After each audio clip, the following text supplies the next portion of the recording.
Buenas tardes a todos. Hoy continuamos con la serie de conferencias técnicas vía webinars coordinada por la Comisión de Exploración y Desarrollo del IAPG para este año 2021. La planificación del año incluye 6 ciclos de conferencias con una temática variada. Entre estos ciclos están últimos descubrimientos exploratorios de la Argentina. Con este webinar de hoy completamos este ciclo. Magmatismo y sistemas petroleros, exploración offshore en el Atlántico Sur, microsísmica, exploración de reservorios shale de la Argentina y campos maduros. Las reuniones técnicas por webinars tendrán lugar casi todos los jueves de este año 2021 a las 16 horas. El lema de nuestros webinars es compartir experiencias, ampliar las miradas, y nuestro objetivo fue crear un canal que permita la difusión y el intercambio de conocimientos con un enfoque multidisciplinario para toda la comunidad de geocientistas y de profesionales afines a la industria del gas y del petróleo, buscando además que esta serie de conferencias técnicas sirva como prólogo al próximo CONEXPLO 2022. Hoy, en el ciclo Últimos descubrimientos exploratorios de la Argentina, compartiremos 2 charlas sobre descubrimientos importantes que tuvieron lugar en Cuenca Neuquina. Es importante destacar que estos descubrimientos ponen de manifiesto el impacto de ideas creativas, cambios de paradigmas y también el rol que tiene la tecnología. Todos permitieron incorporar nuevas reservas y aumentar la producción en cuencas maduras con un aporte exploratorio. La primera conferencia de hoy estará a cargo de Rodolfo Grelo y Leonardo Rodríguez Arias, de YPF, que presentarán su trabajo Historia reciente de la exploración en el bloque Chachahuén de Cuenca Neuquina. Luego, Carlos Echavarría, de Pampa Energía, presentará su trabajo Agrio Pilmatué, descubrimiento somero de gas en reservorios TAIT, bloque El Mangrullo, Cuenca Neuquina. Las presentaciones tendrán una duración aproximada de 25 minutos cada una, y al finalizar tendremos nuestra sesión de preguntas y respuestas. Por favor, vayan escribiendo sus preguntas y comentarios en el panel que está en el chat a la derecha. Pueden ir haciéndolo ya o durante las charlas o al final de cada charla, y lo mismo las preguntas serán contestadas al final de la segunda presentación. Quiero agradecerles a los oradores por su excelente predisposición para participar de este evento y por el tiempo y esfuerzo que han dedicado a preparar sus presentaciones, exposiciones, en nombre de la Comisión de Exploración y Desarrollo de APG. También quiero agradecer a la APG por su valioso soporte técnico y organizativo que permiten que estas sesiones virtuales sean posibles y todos podamos disfrutarlas, compartir experiencias y ampliar las miradas. Entonces, la primera conferencia técnica, Historia reciente de la exploración en el bloque Chachahuén de Cuenca Neuquina, está a cargo de Rodolfo Grelo y Leonardo Rodríguez Arias. Rodolfo Grelo es geólogo egresado de la Universidad de Buenos Aires en el 2006. Recibió un posgrado en exploración y producción, realizó de exploración y producción de hidrocarburos en el Instituto Superior de la Energía de Madrid. Ingresó a YPF en 2003 como pasante y se desempeñó como geólogo de desarrollo hasta el 2011, cuando pasa a la gerencia de exploración de YPF. En los últimos 10 años se ha desempeñado como geólogo y líder de distintos equipos en proyectos exploratorios convencionales, site gas y no convencionales. Leonardo Rodríguez Arias es geólogo de la Universidad Nacional de La Plata de 1991. Inició su carrera en la industria en Exlock Baker Hughes en control geológico de pozos. En 1997 realizó un posgrado de geofísica, geología y petrofísica en el ITBA e ingresó a YPF. Trabajó como geólogo e intérprete geofísico de exploración en las cuencas Cuyana y Neuquina durante 10 años. Desde el 2008 al 2012 estuvo como expatriado en Río de Janeiro para Repsol, en donde trabajó como intérprete geofísico en los activos del pre-salt de la cuenca de Santos, Campos y Espíritu Santo. Regresó a la Argentina en 2012, en donde estuvo trabajando en exploración en Cuenca Neuquina, y luego 2 años en Cuenca Austral y de Malvinas, en el offshore.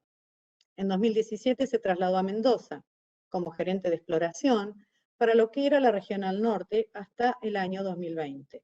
Hoy es geólogo de exploración en cuencas productivas, asignado a proyectos de la provincia de Mendoza.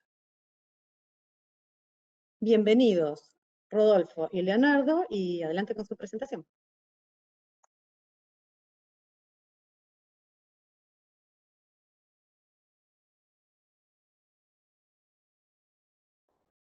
Perdón, ¿se me escucha bien? Ahora sí. Sí, Rodo, bien. Sí, ¿qué tal? Escucha bien. Buenas tardes. Bueno, con esta introducción ya lo que es el título de la presentación, vamos a estar hablando entonces del bloque Chochahuén, un bloque originalmente de una concesión de exploración que que se ubica en la cuenca neuquina, en la provincia de Mendoza. Vamos a repasar entonces una introducción al bloque, vamos a estar viendo el ámbito geológico, donde se enmarca este bloque, y vamos a pasar después directamente a hablar de los dos descubrimientos principales que se dieron en este bloque, lo que es la formación Rayoso, que voy a estar hablando yo, y después de la formación Centenario, y las conclusiones que va a estar comentando Leo. El bloque Chachahuén era un bloque originalmente muy extenso, de casi 4.500 kilómetros cuadrados. Se ubica, como pueden ver en esta figura, en el sur de Mendoza. Lo que tienen acá es el río Colorado, así que limita justo al sur con la provincia de Neuquén. Y está ubicado entre importantes yacimientos de la cuenca, ¿no? Tiene al oeste está lo que es Puesto Hernández, Chubut de la Sierra Negra, hacia el este lo que es la zona de Jahuel Casa de Piedra, el Corcovo, y hacia el sur la zona de Cerro Hamaca. Originalmente una UTE conformada por YPF, que ingresó en el año 2011 como operador con el 70%, y los socios eran en ese momento Kilwer, Quetzal y Energía Mendocina, cada uno con un 10%. La actividad exploratoria está, o de la que vamos a estar hablando, está concentrada en el sur del bloque. Esta es una imagen del total del bloque y ahora hacemos un zoom en esta zona, que tuvo dos hitos fundamentales, como les comentaba, el descubrimiento de acumulación de hidrocarburo para lo que es Rayoso, que permitió en el año 2013 la solicitud de una concesión de explotación, y luego en el 2018 el otorgamiento de una concesión de explotación para lo que es Cerro Morado Este, relacionado a la formación Centenario. Ambos descubrimientos con muy importantes EURs estimadas hoy. El bloque se ubica en una zona, en un ámbito geológico que es denominado como borde nororiental de la cuenca, que se caracteriza por un marcado adelgazamiento de la columna, ¿no? Desde los 2.000 metros, de los 6.000 metros que tenemos en la zona del centro de cuenca, pasamos a prácticamente no tener columna sedimentaria en el borde, acá en colores violetas. Acá pueden ver en rojo el bloque Chachahuén, colores violetas son afloramientos de basamento. En esta zona tenemos grupo Malargüe prácticamente apoyando directamente sobre el basamento. Otra característica muy marcada del bloque es la cobertura basáltica, que ven en colores grises, por lo que es bastante dificultoso la obtención de una buena imagen sísmica del subsuelo. Y acá en un bloque de diagrama se muestra un poco cómo es el esquema general de la cuenca para esta zona y el tipo de entrampamiento que se buscan para estos ámbitos, ¿no? Que tienen que ver más que nada con trampas de tipo estratigrafíco o combinadas. YPF ingresa en el año 2011, motivado principalmente por las oportunidades que veían estas dos unidades, en Rayoso, por lo que se veía como analogías de los campos de lo que era Desfiladero Valle Oeste, por ejemplo, en una truncación, por ejemplo, para las arenas de Rayoso, se veía cómo estas continuaban dentro del bloque Chachahuén, y lo mismo pasaba con Centenario, ¿no? A partir de los datos que se contaban en la zona al este. Esto delimitaba toda una zona de interés y es por eso que se da el ingreso de YPF a esta zona de trabajo. Se contaba en ese momento con 1.800 kilómetros sísmica 2D, realmente de una calidad regular a mala, y había 25 pozos exploratorios previos, pero todos con objetivos más profundos, ¿no? En particular, hablando un poco de un resumen de lo que fue la actividad para Rayoso, sabemos que es una unidad clástica vaporítica de edad cretácica temprana. Se divide en una sección inferior evaporítica y una sección superior clástica, que es la que contiene la mayoría de los reservorios, digamos, que son productivos. El espesor es bastante variable y básicamente se lo entiende como un sistema fluviales efímeros con barriales y llanuras de inundación asociadas, aunque algunas interpretaciones más nuevas hablan de una alternancia de distintos sistemas lacustres, salinos, salobres, eh, pero bueno, no son el tema en particular de la presentación. Digamos, la idea es un poco hacer un raconto de la actividad, de los antecedentes de Rayoso en la cuenca. En los 80 se dan los primeros datos de producción para lo que es Puesto Hernández de Filadero Bayo. En los 90 se comienza con algunas, digamos, se inicia lo que es la inyección secundaria y esto prueba el enorme potencial de estos reservorios, ¿no? Son reservorios bastante someros, estamos hablando de 700 metros de profundidad, eh, y bastante subpresionados, lo que hace que, digamos, la recuperación por primera sea bastante baja, pero la secundaria realmente muestra el potencial de estos reservorios, ¿no? Continuó actividad en Lomita, en Chubut de la Sierra Negra, algunas manifestaciones desde, digamos, de la zona de Chubut de la Salina hasta la zona del volcán. Y en 2002 se produce el descubrimiento por ahí más importante para el bloque, que es el desfiladero Valle Oeste, muy próximo a lo que es Chachahuán. Otro antecedente para destacar, y en el que nos basamos mucho en su momento, era el trabajo de Mareto y Sattler, que hacía un compendio de todos estos reservorios y digamos, presentaba todos los distintos esquemas de entrampamiento, hacía una recopilación de los distintos esquemas de entrampamiento que fueron una muy buena guía al inicio de la actividad exploratoria. El- lo que pueden ver, por ejemplo, acá es el tipo de entrampamiento que se da en Desfiladero Valle Oeste, ¿no? Con estas trampas estratigráficas, estos ciclos que truncan contra la base Grupo Neuquén. El play, entonces el objetivo eran las areniscas del rayoso clástico con espesores de entre 4 y 15 metros, muy buenas porosidades, bastante, digamos, excelentes también valores de permeabilidad, entre 50 y 2000 milidarcis. Es petróleo originado en vaca muerta, está comprobado estaba comprobado en su momento también en varios yacimientos, y la trampa la configuraban la base de Grupo Neuquén, como la discordancia, digamos, en la base de Grupo Neuquén, como un sello regional, y las truncaciones de las distintas capas que daban el cierre, digamos, en el sentido hacia el borde de la cuenca. El sello lo constituían también eh, esta base de Grupo Neuquén. En cuanto a este trabajo regional que les comentaba, de Marito y Sattler, hay está toda una catalogación de los distintos tipos de entrampamientos. Nosotros en particular veíamos para esta zona lo que ellos definían como tipo 1, con una truncación en el sentido hacia el borde de la cuenca de las distintas arenas contra la base Grupo Neuquén, que es lo que está representado en este bloque diagrama, y luego un cierre lateral, o sea, en el sentido hacia el borde de la cuenca, el hidrocarburo se frenaba al estar erodada la capa, y lateralmente lo que necesitábamos es la presencia de un espolón o una nariz estructural que impidiera el escape lateral del hidrocarburo. Ya en esa publicación se mostraban a partir de la interpretación de la sísmica 2D, que era bastante regional y de baja calidad, pero se esbozaban algunos espolones estructurales que, sumado a estas truncaciones, mostraban zonas de posible acumulación. Y eso es lo que fuimos a comprobar al ingresar al bloque. En un bloque diagrama, y haciendo más suma a lo que mostrábamos antes, este es el tipo de entrampamiento en una vista lateral y cómo eso se veía en la sísmica. Fíjense, por ejemplo, para el intervalo rayoso, cómo se va truncando contra la base de Grupo Neuquén hasta prácticamente y desaparecer ya hacia el borde de la cuenca. Y en una vista en planta, cómo esa configuración estructural, esa necesidad de que exista un espolón o una nariz estructural, se empezaba a esbozar también en los primeros mapas estructurales construidos. Digamos, la combinación de estas dos cosas marcaba dos posibles zonas de acumulación. La sísmica 2D, como les mostraba, era de bastante mala calidad. Acá hay una comparación de lo que es la sísmica 3D en el ámbito de Desfiladero Valle Oeste, donde se puede seguir lo que sería, por ejemplo, una de estas arenas del Rayoso, que se llamaba informalmente en la zona Ciclo 2, como truncaba en esta posición contra la base Grupo Neuquén. Y luego en la sísmica 2D dentro del bloque, como esto también se esbozaba, pero con mucha más dificultad, ¿no? Dada la baja calidad de la sísmica en esta zona.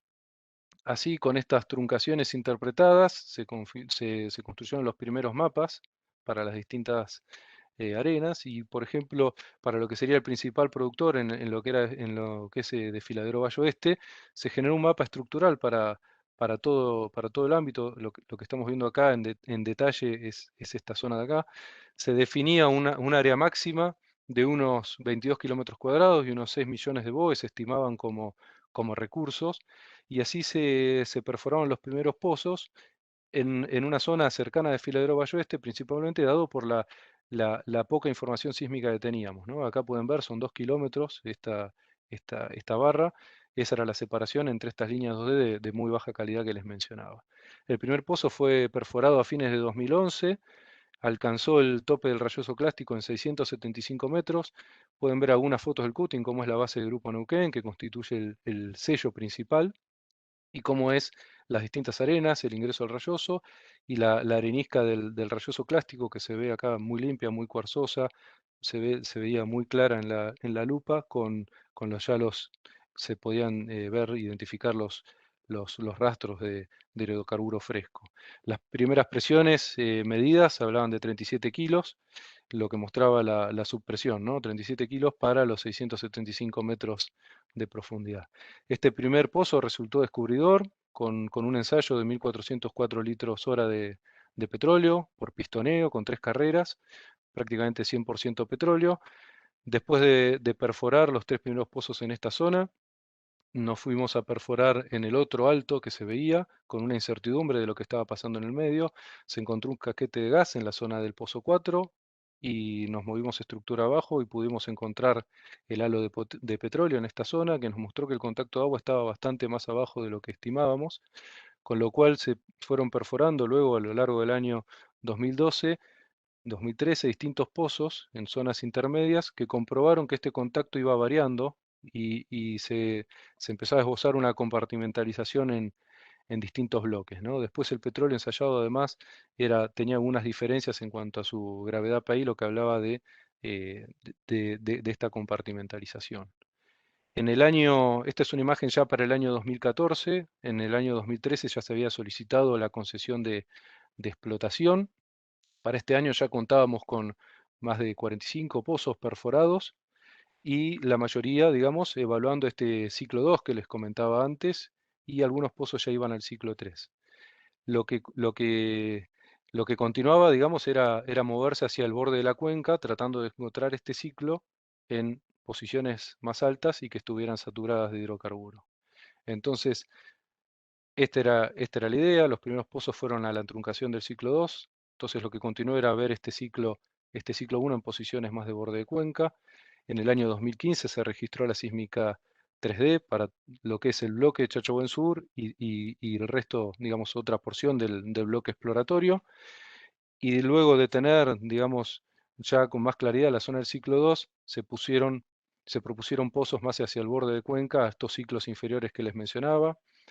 Esos pozos también resultaron descubridores de hidrocarburo en el ámbito de Cerro Redondo, también con bastantes buenas producciones para lo que es la zona y la profundidad, algunos caudales de entre 20 y 25 metros cúbicos día. Con una imagen más actual podemos ver lo que es hoy el yacimiento Chachahuén Sur, que tiene cerca de 400 pozos perforados. Están detallados lo que es el ciclo 3, ciclo 2 y el ciclo 1, como a medida que vamos a ciclos más profundos los encontramos truncando en posiciones cada vez más hacia el borde de la cuenca, hacia el noreste. Algunos pozos comparten distintos ciclos, por eso se superponen las imágenes. Y resumiendo un poco la actividad exploratoria y de desarrollo relacionada a este pozo, podemos hablar de un yacimiento que tuvo un pico de producción de 2.000 metros cúbicos día, que hoy está en el entorno de los 1.500 metros cúbicos día de producción, con una EUR de 65 millones de barriles, los datos de porosidad y permeabilidad que hemos encontrado, la gravedad PI de entre 22 y 29, y después para mencionar algunas cosas que después va a estar comentando Leo, es importante mencionar la diferencia entre lo que estimábamos como EUR al principio, al inicio de la exploración, con unos 18 millones de barriles, y lo que finalmente encontramos. Ahora le paso entonces a la palabra a Leo para que comente Centenario. Bueno, hola, buenas tardes. Ahora sí. Está Bueno, perfecto. perdón Ahora sí. por la demora.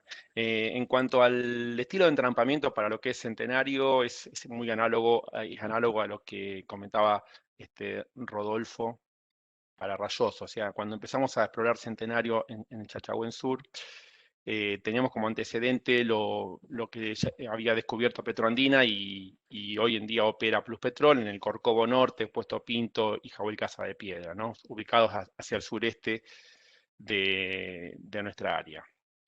En esta diapositiva que vemos ahora pusimos dos secciones sísmicas, una ubicada al norte, ¿no? Que pasa por Chachahuén y por lo que es el Chachahuén Sur y sigue hacia el noreste y vemos cómo claramente la discordancia de la base del Grupo Neuquén trunca la formación Rayoso en lo que es Chachahuén Sur y después se continúan viendo truncaciones para lo que es Centenario también más hacia el borde de la plataforma.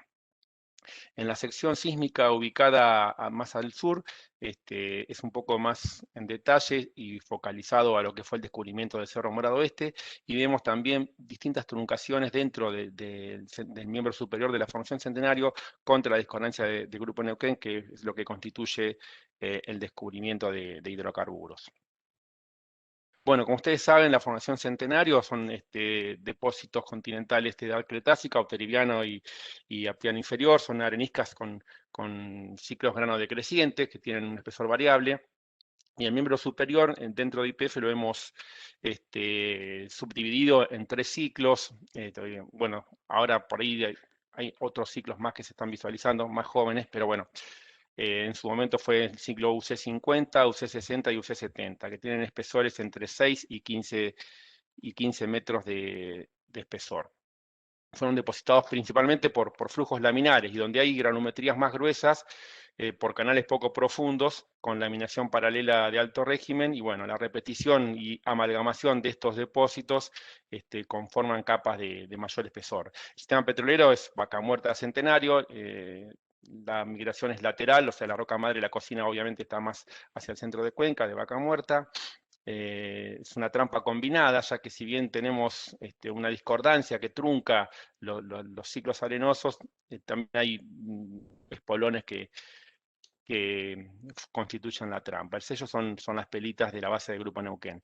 Este que vemos aquí es el primer pozo Cerro Chachahuén Sureste, perdón, que perforamos en 2013 y que nos resultó estéril, continuando con lo que venía siendo Pluspetrol en CNQ7. Luego, en el 2016 perforamos el pozo Cerro Morado Este X1, que fue el primer pozo descubridor, en 2016, perdón. Y en 2017 perforamos el Cerro Morado Este X2, el segundo pozo nos resultó estéril. Luego el tercero resultó descubridor también. Esos fueron los 3 primeros exploratorios. Y al año siguiente comenzamos con la extensión, los pozos de extensión. Perforamos 6 pozos y tuvimos 3 éxitos y 3 pozos estériles, ¿no? Los estériles hacia el norte y los que están ubicados hacia un poquito más hacia el sur, un poco fueron los descubridores. En esta imagen que sigue vemos la evaluación petrofísica del primer pozo exploratorio de Cerro Morado Este, ¿no? Con los metros de P identificados. La primera capa que se ensayó fue una capa de 551 y 553 metros bajo boca de pozo, este punzado que está aquí. Este punzado extrajo un caudal de 300 litros por hora con agua y abundante arena en la copa y vestigios de petróleo. Luego se hizo un segundo ensayo, más hacia arriba, en conjunto, 2 punzados aquí entre 525 y 536 metros bajo boca de pozo, que extrajeron 300 litros por hora con 40% de petróleo. Luego se pasó a ensayar con bomba PTS, que es lo que se usa normalmente para ensayar aquí en estos pozos, ya que al ser reservorios poco consolidados, este tipo de bomba permite arrastrar un volumen de arena importante y generando una especie de cono en la cara del pozo que permite el flujo del hidrocarburo hacia la cara del punzado, ¿no? Bueno, con este ensayo el caudal alcanzado fue de 1900 litros por hora con un 75% de petróleo.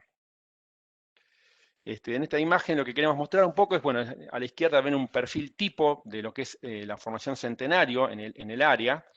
con el miembro inferior en esta posición, que es objetivo y produce petróleo en Puesto Pinto y en el Corcovado Norte, y más hacia arriba el miembro superior, que es productivo en Jagüey Casa de Piedra y en Cerro Morado Este.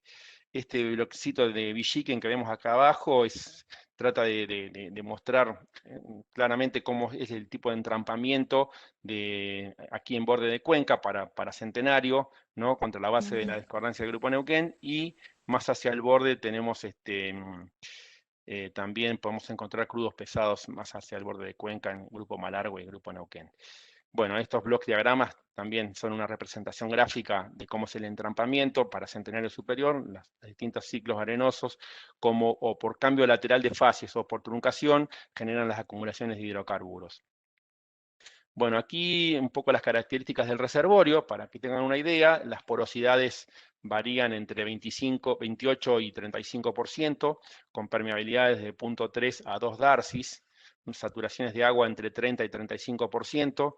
Este hidrocarburo que producimos aquí en Cerro Morado Este tiene aproximadamente 19 grados API, una viscosidad entre 110 y 240 centipoise, poco gas disuelto, y la presión original del reservorio es de entre 25 y 30 kilos por centímetro cuadrado, lo que para profundidades de 600 a 700 metros nos muestra claramente que son subpresionados.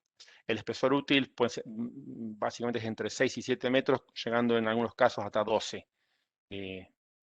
metros de espesor útil. Bueno, esta diapositiva que sigue es una diapositiva que armó el equipo de desarrollo y trata de mostrar un poco hoy en día, a 2021, cómo son los 3 ciclos que producen de Centenario Superior en los distintos pozos, ¿no? Así vemos que en verde, en el sector sureste, tenemos pozos con producciones del UC50, luego en fucsia tenemos pozos que producen del UC60, y más hacia pendiente abajo, hacia el suroeste, empieza a aparecer pozos con producción en el ciclo UC70, ¿no? Y el histograma que colocamos en la izquierda de la imagen, vemos un poco la historia de cómo ha sido desde el 2016 hasta el 2021 la cantidad de pozos que han sido perforados. Comenzamos con los exploratorios en 2016-17, los pozos de extensión en 2018, y luego la delineación que hizo el equipo de desarrollo a lo largo de 2018, 2019 y 2020, ¿no? Hoy en día tenemos 33 pozos perforados en el yacimiento, todos con producción por primaria solamente, y con una neta de 210 metros cúbicos por día de producción de petróleo, y una bruta de 500 metros cúbicos día. Esto fue a enero de este año 2021. Bueno, en la diapo que sigue mostramos un poco el detalle tomado del capítulo 4 de los pozos, ¿no? Con la producción diaria de cada uno de ellos, y también se muestran en este mapa las truncaciones, por donde pasan las truncaciones para el ciclo 60 y 70, ¿no? En estas posiciones de aquí. Bueno, un poco como comentó Rodolfo, lo que hicimos también, queríamos ver, revisamos cuál fue el volumen que habíamos estimado originalmente antes de perforar los pozos, ¿no? La estimación de recursos prospectivos que hicimos, y vimos que antes de poner el primer pozo habíamos estimado un recurso min de 2,5 millones de barriles para Cerro Morado Este X1 y de 3 millones de barriles para el Cerro Morado Este X2, ¿no? Con P1s en total de 21, 22 millones de barriles. Y hoy en día estamos viendo que con recuperación secundaria incluida, una EUR potencial para el campo de 60 millones de barriles, ¿no? Esta subestimación podría explicarse un poco porque en su momento consideramos solamente producción por primaria, ¿no? Pero también hay que ver que fuimos bastante conservadores en su momento, en el momento de estimar recursos, ¿no? para un campo de este tipo. Bueno, ahora quería mostrar un par de diapositivas para plantear la discusión sobre el área de aporte de los sedimentos de Centenario. Si bien esta sección sísmica que colocamos acá está un poquito ubicada un poquito más al sur, suroeste del área nuestra, que está del otro lado del río, pero Si bien es para Centenario Inferior, lo que voy a mostrar, vemos en esta sección sísmica de sureste a noroeste cómo vemos progradaciones de reflectores hacia el noroeste, ¿no? Por lo que estamos viendo un sentido de aporte de sureste hacia noroeste para lo que es el Centenario Inferior. En esta otra placa que sigue, la tomamos de una charla que dio gente de la Universidad de La Plata, Ernesto Schwartz, el año pasado, dio una charla interna aquí en YPF, y yo me quedé con algunos conceptos. Si bien era también para Centenario Inferior, me quedé con unos conceptos que ellos plantearon en esa charla, diciendo, bueno, que ven entrada principal de sedimentos del sureste, depósitos de sistemas deltaicos que no progradan en sentido contrario hacia el suroeste, no ven aportes significativos del noreste y que tampoco veían depósitos continentales en el sector norte, ¿no? Entonces, bueno, son todos elementos que nos hacen pensar en el sentido de programación hacia el noroeste. Esta es otra diapositiva de esa misma charla, donde están los ambientes también y, bueno, claramente un poco confirma lo mismo que estamos comentando. Por último, esta otra diapo es nuestra de YPF, que muestra un horizon slice aquí a la izquierda abajo, de un reflector intracentenario inferior, ¿no? Que es un mapa de amplitud de ese horizonte, y lo que podemos ver y que podemos interpretar es un sistema canalizado que viene desde el sureste, y en esta posición de aquí, en Chachagüén, se ven lo que se puede interpretar como barras litorales paralelas a la línea de costa, ¿no? Entonces, otro elemento más que dentro del Centenario Inferior nos apunta hacia ese sentido, ¿no? Para Centenario Superior es un poco más difícil porque tenemos los reflectores truncados contra la discordancia del Grupo Neuquén. Bueno, terminando un poco con la charla, vamos a resumir toda la actividad que hicimos en Chachagüén. Si bien hemos descubierto petróleo en Rayoso y en Centenario, hemos perforado pozos en todo el bloque original. Bueno, primero registramos 550 kilómetros cuadrados de sísmica 3D, en este sector sombreado, en Chachagüén Sur. Registramos 262 kilómetros lineales de sísmica 2D, donde ven aquí, y perforamos a lo largo de 9 o 10 años 54 pozos exploratorios y de extensión, ¿no? 3 pozos en 2011, 8 pozos en 2012, 6 en 2013, 2 pozos en 2014, 7 pozos en 2016, 12 pozos en 2017, 3 pozos en 2018, 11 en 2019 y 2 pozos en 2020, ¿no? Toda esa es la actividad que hemos hecho a lo largo de los 9 años en este permiso exploratorio. Bueno, esto ya lo hemos comentado, generamos 2 activos para la UTE, de 2 concesiones de explotación, Chachagüén Sur, que tiene una EUR estimada hoy día de 66 millones de barriles, y Cerro Morado Oeste, que tienen una EUR estimada de 60 millones de barriles.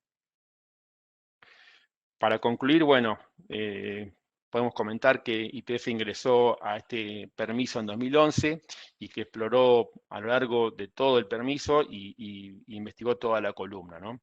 Producto de esta actividad, descubrimos petróleo en Rayoso y en Centenario y obtuvimos 2 concesiones de explotación. Los reservorios se encuentran subpresionados, por lo tanto es fundamental el desarrollo con recuperación secundaria y terciaria, incluso en Cerro Morado Oeste. Bueno, el estilo de entrampamiento combinado estratigráfico y la escasa profundidad dificulta un poco la identificación de los prospectos, a pesar de tener sísmica 3D. Y esto sumado también al bajo factor de recobro solamente por primaria puede ser una de las explicaciones de esa subestimación en la estimación de los recursos, ¿no? Y por último, comentar que el borde de Cuenca Neuquina creemos que todavía tiene mucho potencial exploratorio remanente, ¿no? Bueno, lo último es agradecimiento a toda la gente que pasó, imagínense que de 9 a 10 años de exploración y desarrollo en Chachagüén, ha habido muchos geocientistas de YPF que han trabajado. Aquí pusimos los nombres consideramos toda la gente que trabajó en el área, y también agradecer a los socios que permitieron dar esta charla, Fénix y EMSA. Muchas gracias, Cristina, terminamos acá. Muchas gracias a los dos, la verdad que una presentación excelente, inspiradora y que siempre empuja a seguir buscando más, por más que sean cosas que no se ven tan claramente, pero lindísima. A la audiencia que vayan haciendo sus preguntas o sigan con las preguntas, que hay unas cuantas. La segunda conferencia técnica de la tarde está a cargo de Carlos Echevarría, de Pampa Energía, que presentará su trabajo Agriopilmatué, descubrimiento somero de gas en reservorios Type, bloque El Mangrullo de Cuenca Neuquina.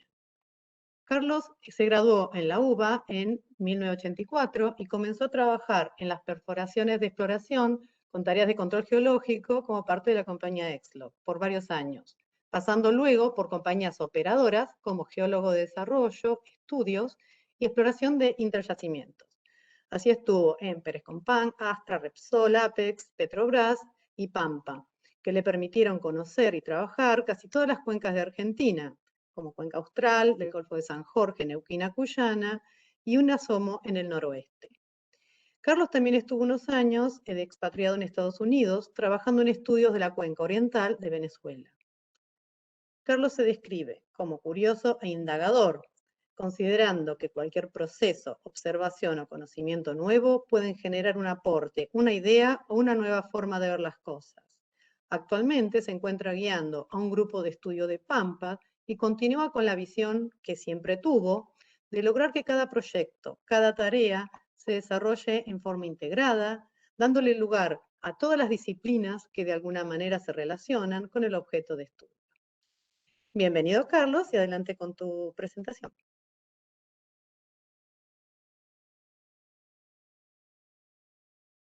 Hola, buenas tardes. No sé si se escucha y se ve. Por favor, avísenme. Se ve. Bien. Bueno, gracias, Cristina. Vamos a hablar entonces sobre Agropilmatué, pero antes de comenzar, quería comentar que si bien ahí dice Carlos Echevarría y Carlos Canosa, al igual que en la presentación anterior, en este proyecto, luego del descubrimiento, ha trabajado un grupo muy grande de gente, no solamente de Pampa, también gente externa de la Universidad de La Plata, y cada uno de estos trabajos siempre tiene el aporte de los grupos de estudio de profesionales pares. Lo que estamos viendo en pantalla es una imagen de los afloramientos que afloran a orillas del río Neuquén. Lo que vemos arriba es Candeleros y por debajo la formación Rayoso, muy acorde con lo que acabamos de escuchar. Realmente es muy, muy lindo. Bueno, pasamos con la ubicación del campo. El campo se ubica en la, no sé por qué está fallando esto, en el margen este de la faja plegada de corrida. De hecho, el último de los corrimientos atraviesa el campo por la mitad. Se ubica al sur de lo que sería el dorso de los Chihuidos y inmediatamente al norte de la dorsal de Winkle. Si vemos un mapa, digamos, estructural a la discordancia intrauteribiana, donde se marca claramente el dorso. Los activos de Pampa están ubicados, dos de ellos, Sierra Chata y el Mangrullo, ubicados exactamente sobre el dorso de Chihuidos. Nos vamos a referir ahora al Mangrullo, que está ubicado en el margen sur, en una posición central de la cuenca, aunque elevada estructuralmente. O sea, tenemos un espesor muy importante de sedimentos, pero la posición estructural no es de lo más profunda. Es un yacimiento gasífero, comenzó su producción en el año 2006, podríamos decir bastante nuevo.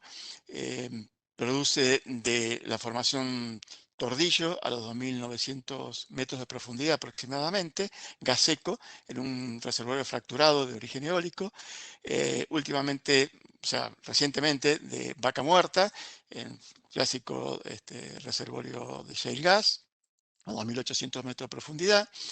El reservorio más tradicional, que es en formación Bulichinco, que es eólico y fluvial a 1.600 metros de profundidad. Y a partir del 2013, del miembro Pilmatué de la formación Agrio Centenario, ubicado a 1.200 metros de profundidad. Casualmente, se descubren estos reservorios en forma casi inversa, o sea, se empieza a producir de lo más profundo, que es Tordillo, luego de Mulichinco y finalmente de Agrio. Son todos productores de gas y en este momento el campo está en producción de alrededor de 4,7 millones de metros cúbicos día. Agrio fue siempre un objetivo que se planteó, uno lee todos los legajos de las perforaciones en el flanco del dorso y siempre está mencionado como objetivo, pero yo creo que para todo el dorso estaba fuera de época. Acá vemos la perforación del pozo Mangrullo X1 en el año 41, y a pesar de que, digamos, se daban muchas condiciones, como tener un espesor silicoclástico bastante extendido, tenemos más de 400 metros de espesor, manifestaciones de gas en casi todas las perforaciones que se hacen en el dorso, un sello regional que sería, digamos, la base del miembro superior del Agrio centenario, estructura positiva, como es la estructura del dorso, pero las completaciones estuvieron hechas en los años entre 60 y 80, con lo cual lo único que se obtuvo fue respuestas, digamos, de gas débil, sin entrada, un poco de agua, con lo cual después de varios intentos Agrio pasó a ser una unidad sin interés económico. En este momento lo que estamos planteando es que sí tiene interés económico.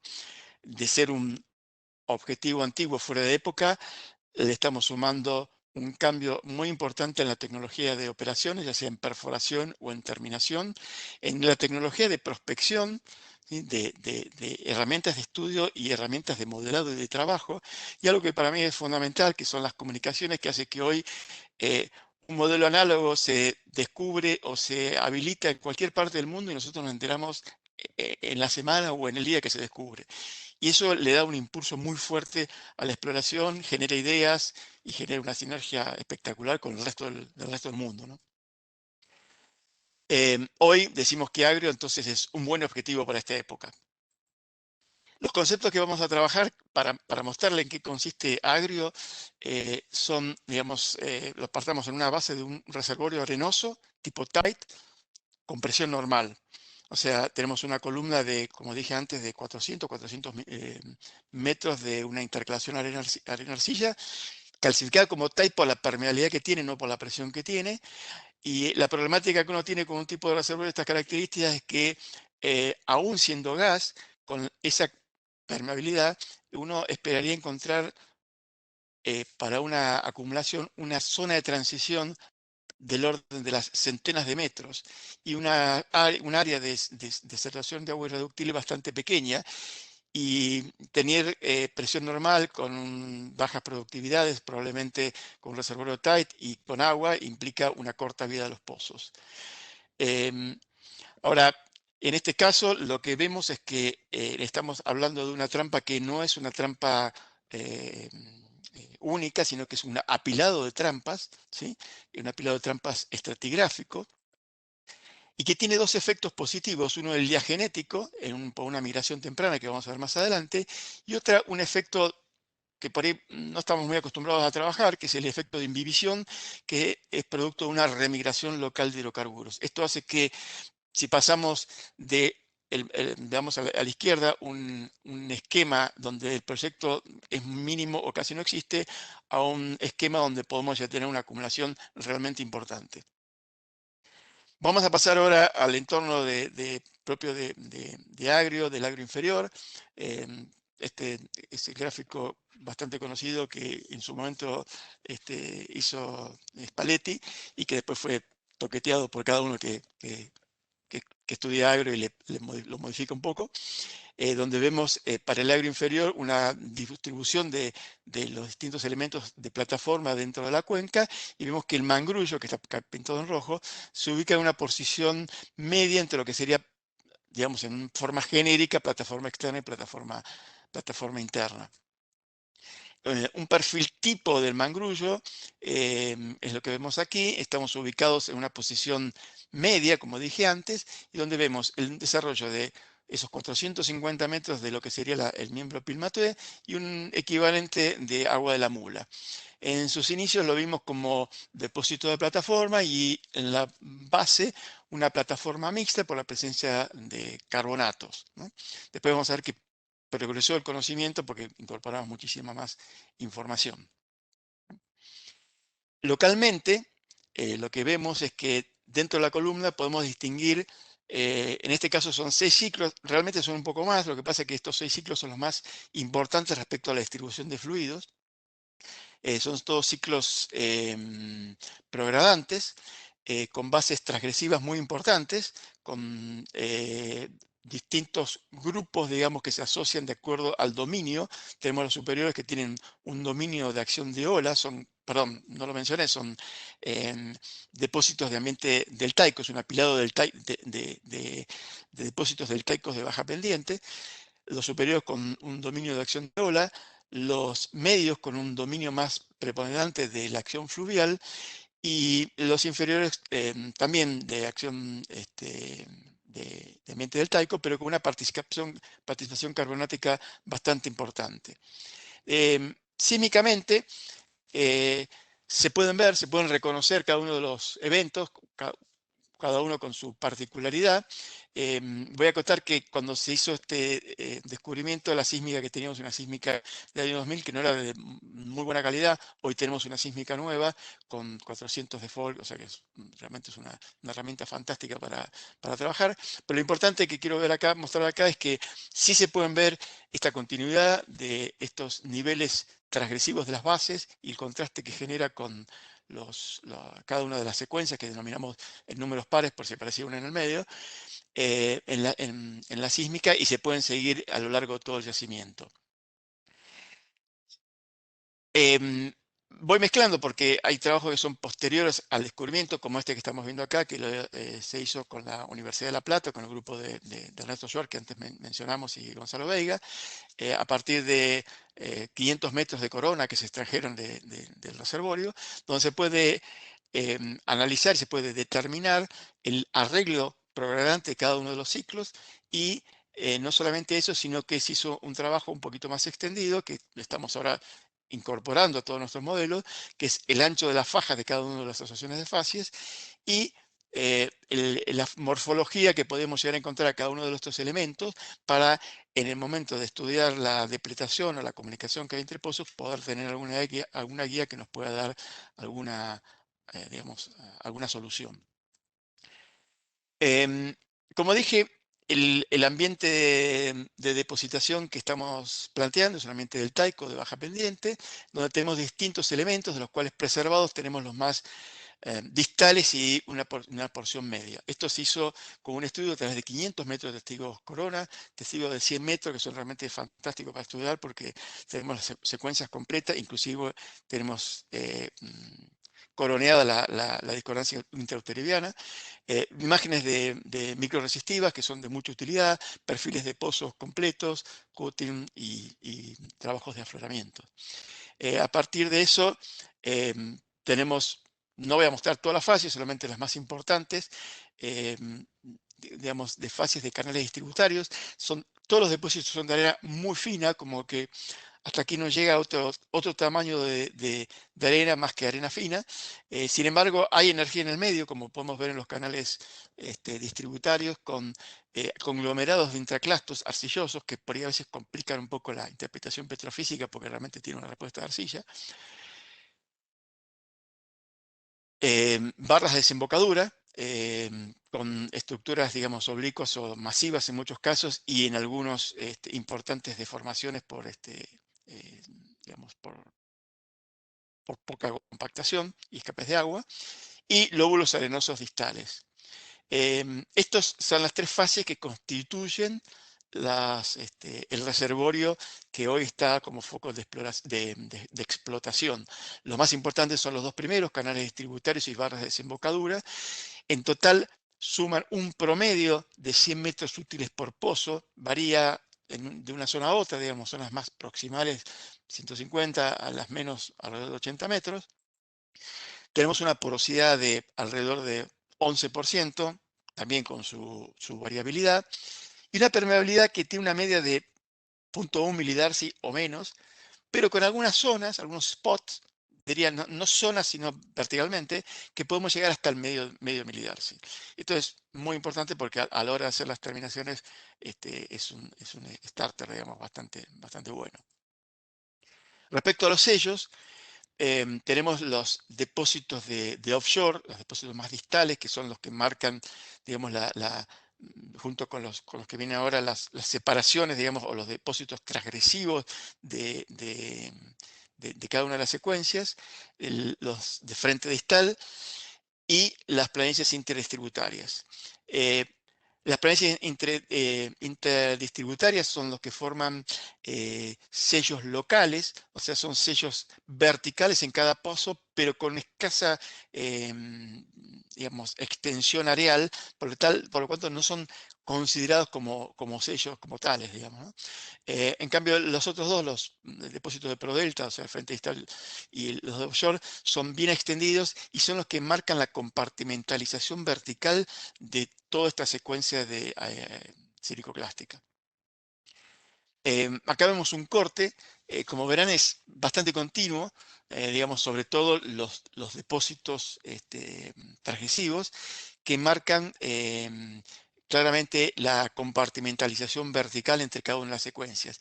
Y en la parte superior, el sello principal, que es digamos, el producto de la transgresión del sistema, luego del estadio, digamos, de secamiento, digamos, con la continuidad de la subsidencia, cuando retoma el nivel de base del mar, produce una transgresión de alto orden, que es lo que genera ese sello regional que se puede ver en toda la extensión del dorso, inclusive hacia el este también, y las transgresiones de menor orden, que son las que marcan la compartimentalización. Esto conforma de esta manera, digamos, entre los sellos regionales y locales, el modelo de compartimentalización y de acumulaciones, digamos, independientes, pero combinadas de agrio con el mangrullo. Tenemos dentro del área, si vemos en un mapa, en realidad esto es una especie total, pero lo podemos asimilar a un mapa paleogeográfico, al menos en la zona central, no tanto en la zona del dorsal de Winkle, porque ahí se generan otros fenómenos, pero vemos que la mayor participación de sedimentos vendría del este y del sureste. Si vemos un corte semi-regional, o una realidad bastante local, para ser sincero, en donde vemos desde el área del Rincón de Mangrullo al este hasta la zona oeste con los pozos Cerro Ladrillo, bajo el Chircalito, vemos como rápidamente pasamos de facies donde no son casi indistinguibles esos niveles transgresivos, no hay un amalgamamiento arenoso muy fuerte, son facies bastante proximales, a facies realmente distales en las acciones Cerro Ladrillo. Y cada una de las secuencias con su característica propia, como vemos las secuencias intermedias, tiene una extensión, digamos, estas que tienen un arreglo más proximal, un arreglo más fluvial, hacia las zonas más profundas o las zonas más distales. Esto, digamos, dentro del mangrullo genera una configuración de dominios proximal y distal que no se ve muy claro en el bloque, digamos, pero asumimos que esto, digamos, en posiciones más, en posición más al norte, cerca ya dentro del entorno de Aguada Pichana, constituye lo que sigue el cierre estratigráfico norte. No tenemos una evidencia muy clara, realmente no la tenemos, pero el hecho es que ese cierre evidentemente está, además de un pequeño bajo estructural. La estructura del mangrullo es el resultado de una interacción un poco compleja, si bien de baja actividad, o sea, bajos rechazos en toda la tectónica que se genera en este lugar, pero tenemos hemigrábenes del precuyo invertidos, ¿sí? Durante el Jurásico, que son digamos, los lineamientos que están marcados en color rojo, son inversiones que comienzan en el Jurásico, pero que continúan inclusive hasta los últimos eventos de formación del sector. Y sobre eso tenemos sobreimpuestos los corrimientos andinos de la faja plegada que terminan cortando el yacimiento al medio, ¿sí? Y con el desarrollo de corrimientos inclusive de fuera de secuencia y retrocorrimientos, que son los que realmente afectan a los depósitos someros, como el de Agrio y el de Bolichinco. También tenemos algún tipo de fallamiento en el frente de la deformación, que son fallas de alivio normales, pero que carecen de mayor importancia. Sí es importante que en las zonas de la inversión jurásica, que es ortogonal a la dirección de esfuerzo principal, que es alrededor de los 100-110 grados, se genera un desplazamiento de rumbo, ¿sí?, importante sobre las estructuras de la inversión. Y eso genera lo que le llamamos el cajón, porque es una zona con desplazamiento de rumbo y generación de una flor positiva, ¿sí? Y que en su momento pensamos que compartimentalizaba el reservorio, pero aparentemente no lo hace, pero sí genera alguna retención parcial, digamos. Como resultado tenemos esta estructura, que es una estructura combinada, digamos, con un eje norte-sur, ¿sí?, y un eje atravesado y dislocado de sentido casi este-oeste en dos tramos, ¿no? Acá vemos el retrocorrimiento en la sección hacia el oeste y los desplazamientos de rumbo y el cajón en la sección sureste. En esta tenemos entonces esto como una estructura braquianticlinal. Me olvidé decir, la gran estructura, o sea, la baja frecuencia de plegamiento, tiene que ver con el plegamiento, con el levantamiento del dorso de los chigüidos. Y esto sería el hundimiento sur de ese gran plegamiento, de esa gran estructura, como un braquianticlinal con hundimiento al sur. Tenemos un punto rebaso, un spill point, que separa toda esa estructura de ya la trepada hacia la zona del alto de la dorsal de Winkle, que es el punto que marca el límite de una acumulación. Tenemos un cierre estructural al sureste y probablemente del otro lado de la falla, no lo probamos todavía porque hay un lineamiento estructural bastante fuerte. Y estas fracturas que presumíamos en su momento que podían llegar a generar algún tipo de compartimentalización, vimos que la del sureste, ahora sabemos, no compartimentaliza, y si le sumamos a todo esto ese cierre estratigráfico que marcamos antes, puse a la derecha la visión un poquito más regional de ese cierre, y vemos que podría llegar a haber una conformación de una trampa, o sea, la vemos la conformación de la trampa, un poco quizá más grande que el mangrullo, pero a ciencia cierta, digamos, lo único que sabemos es que está confinada en este entorno. La carga es un poquito más compleja. Acá me baso un poco en un trabajo que presentó Ricardo Vega en su momento para Fortín de Piedra, y bueno, hay otros autores que han desarrollado cosas similares, inclusive en Total sobre digamos, el modelo de llenado de Murichinco, en donde en las distintas etapas del desarrollo de la cuenca, ya en el inicio de la etapa antepaís tenemos el momento de inicio de la migración, desde ese momento hasta casi los 20 millones de años, con un inicio de migración de hidrocarburos líquidos, con una acumulación inicial en las estructuras que están formadas en ese momento. Lo que vemos a la derecha es el mapa paleoestructural a los 90 millones de años, que surge de la reestructuración, digamos, del armado, mapeando con afloramientos y con pozos el mapa de la discordancia intraceremoniana y la resta con el mapa estructural. Entonces vemos que ya en los 90 millones de años teníamos un alto estructural. Sabemos que tenemos, en Murichinco particularmente, se ve muy bien, manifestaciones de hidrocarburo líquido seco, ¿sí?, como halo dentro del sistema poral. Y a posteriori, después de esa migración inicial líquida, tenemos una migración de gas que reemplaza esas estructuras, o sea, produce un flasheo y genera acumulaciones de gas o migración de gas hacia la zona de la plataforma, hacia la zona este. O sea, en ese momento la estructura de mangrullo era mayormente un bajo con un pequeño alto. Ya cerca de los 15, entre 15 y 20 millones de años, tenemos el inicio del levantamiento del dorso, ¿sí? Tenemos entonces la primera remigración, o la inmigración digamos, simultánea de gas hacia los saltos estructurales, con la formación de una acumulación inicial que tiene un contacto que está por afuera del yacimiento, que después lo vamos a ver con un poquito de detalle, y genera la primera gran acumulación en el dorso. Esto inclusive se ve fuera de este entorno, también se ve en Aguada Pichana, también se ve en la zona de Sierra Chata al norte.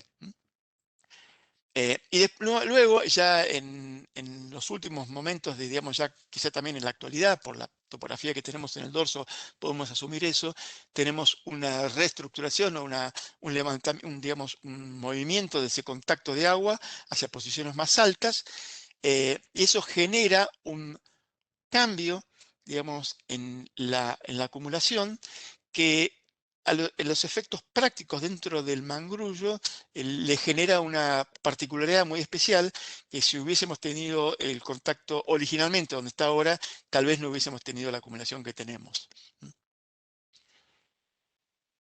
Vamos a ver ahora, perdón, mencioné antes que tenemos un contacto que luego del levantamiento, luego de la remigración de ese hidrocarburo, queda como eso queda preservado como un palo de contacto. ¿Cómo lo vemos? Tenemos visto desde distintos puntos de vista. Si vemos una línea sísmica que abarca todo este entorno, podemos ver el horizonte equivalente a las evaporitas de Troncoso, en color magenta el límite entre el agro inferior y el agro superior, o sea, Primativo de la Mula, y por debajo la formación Mulichinco. Si observamos con detalle, vamos a ver que tenemos casi como si fuese un flat spot, no es flat, pero está inclinado, que es este que vemos aquí. Seguramente no lo pudieron ver, lo vamos a ver en más detalle. Tenemos entonces el trazado del tope del agro inferior, los lineamientos estratigráficos, y atravesado vemos un horizonte que genera un efecto de tuning que estamos interpretando como un paleocontacto. ¿Por qué no un contacto? Cuando vemos la distribución de las saturaciones en los pozos que interpretamos, vemos que las saturaciones que tenemos en ese entorno pasan de un casi 100% de agua a valores de 75-80% de agua. ¿Sí? Y además, si hacemos un mapeo del efecto de tuning, vemos que hay una diferencia importante entre lo que está fuera de ese entorno y lo que está dentro de ese entorno. Entonces decimos, bueno, ¿por qué no es esta la acumulación? Ahora lo vamos a ver. Si hacemos lo que se hizo, acá trabajaron muchos los petrofísicos, particularmente Andrés Cristian trabajó bastante en esto, un análisis petrofísico de los pozos que teníamos disponibles en ese momento y los que tenemos ahora, utilizando los realmente escasos datos de salinidad de agua que tenemos, podemos generar para cada una de las secuencias que determinamos una distribución vertical de saturaciones. Esa distribución vertical de saturaciones para cada una de las secuencias marca una zona donde tenemos una saturación de agua cercana a lo que estimamos que sería un valor de agua irreductible y coincide con un cierre estructural, o sea, con la profundidad del spill point que vimos antes, y por debajo una zona que podría ser interpretada como una zona de transición. Pero después, ahora vamos a ver que en realidad eso no es así. O sea, lo que estamos diciendo básicamente es que estamos pasando de digamos, un sistema donde tenemos una acumulación general, global, de todas las unidades, a una acumulación donde tenemos distintos contactos, ya sea en el nivel azul que vimos antes, ya sea en el nivel rojo, de un sistema compartimentalizado. Si a eso le sumamos el análisis de presiones que se hizo durante la perforación de los pozos que se ejecutaban a Mulichinco, se vio que se podía detectar un gradiente de los acuíferos bastante claramente, que es ese que se comparte desde Mulichinco hasta inclusive Rayoso, y para distintas secuencias, en este caso estamos viendo una en particular, un gradiente de presión que permite marcar el contacto de agua y la zona de gas. Ese contacto de agua coincide con el primer cambio de saturaciones, donde pasamos de saturación de agua irreductible al resto.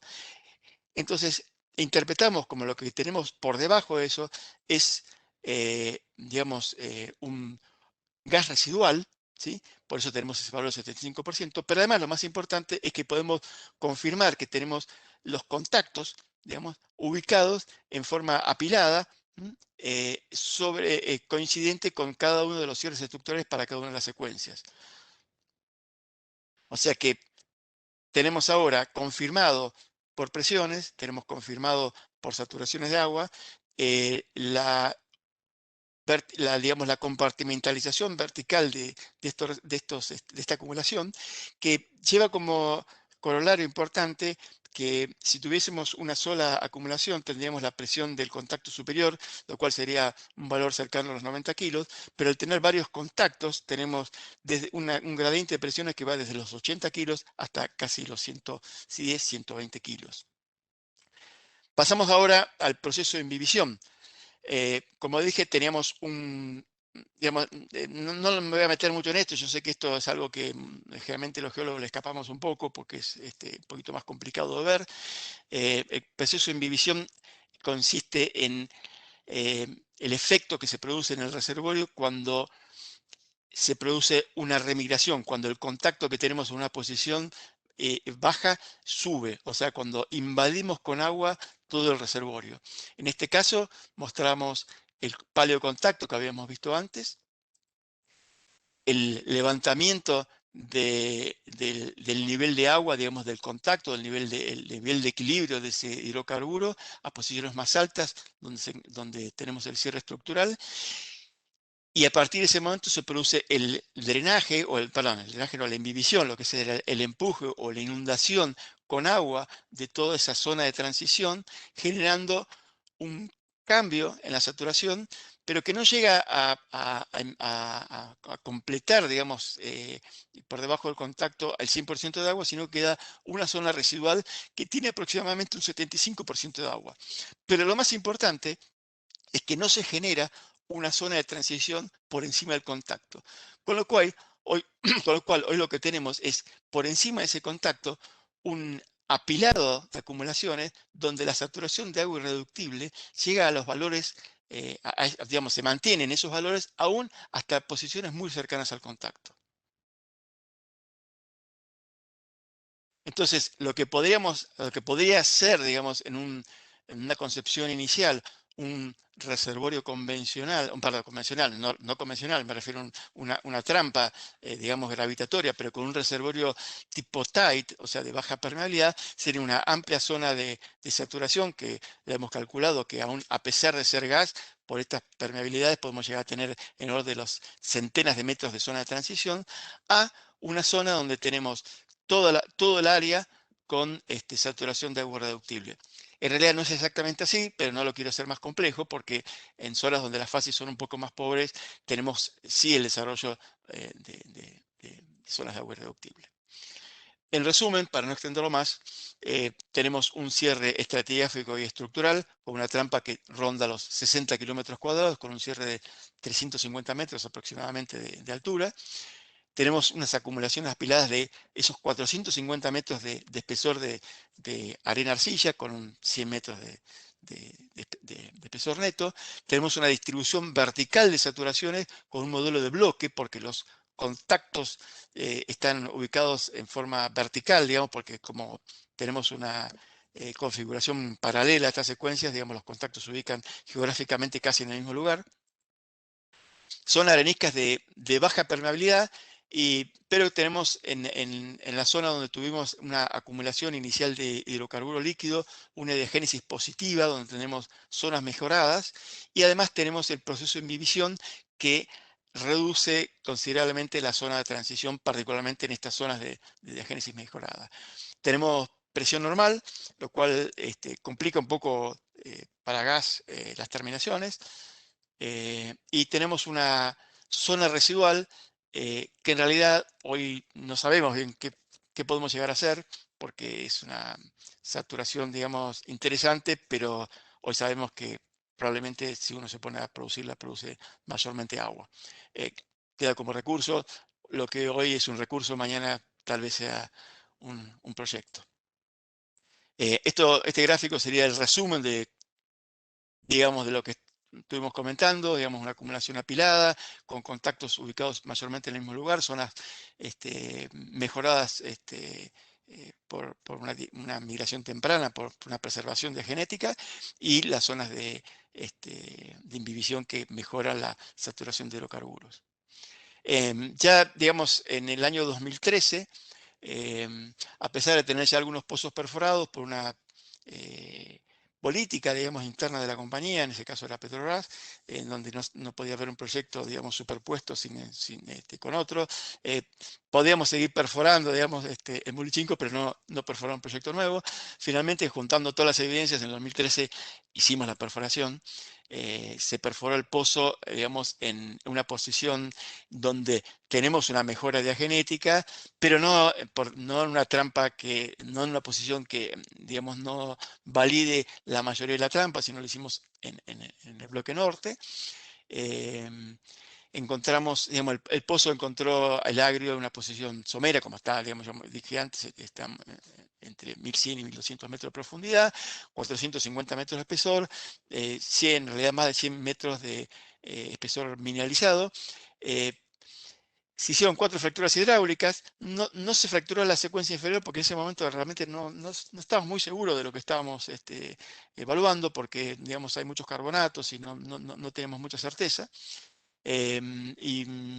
Bueno, se terminó de esa manera y resultó con 250.000 metros cúbicos día de producción inicial, lo cual realmente nos sorprendió porque no lo esperábamos.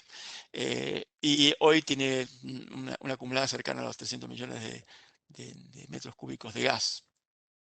Al día de hoy estamos en desarrollo de Pilmatué, tenemos 28 pozos activos. Lo que resultó muy interesante es que no coincide la zona de desarrollo de Mulichinco con la zona de desarrollo de Agrio, o sea, la zona donde Agrio tiene mejores características y tiene buenas saturaciones, Mulichinco está en posiciones marginales. Este descubrimiento permite sumar esas reservas que de otra forma hubiesen quedado sin desarrollo.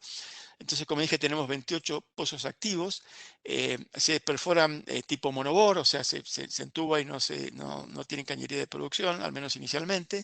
Se hacen fracturas tipo tight, o sea, son fracturas energizadas de gran volumen. Tenemos entre 4 y 8 fracturas, dependiendo la distribución de fase que encontremos, dependiendo la posición dentro del campo donde estemos y si Mulichinco es o no reservorio activo. Tenemos una producción realmente mayor a la esperada.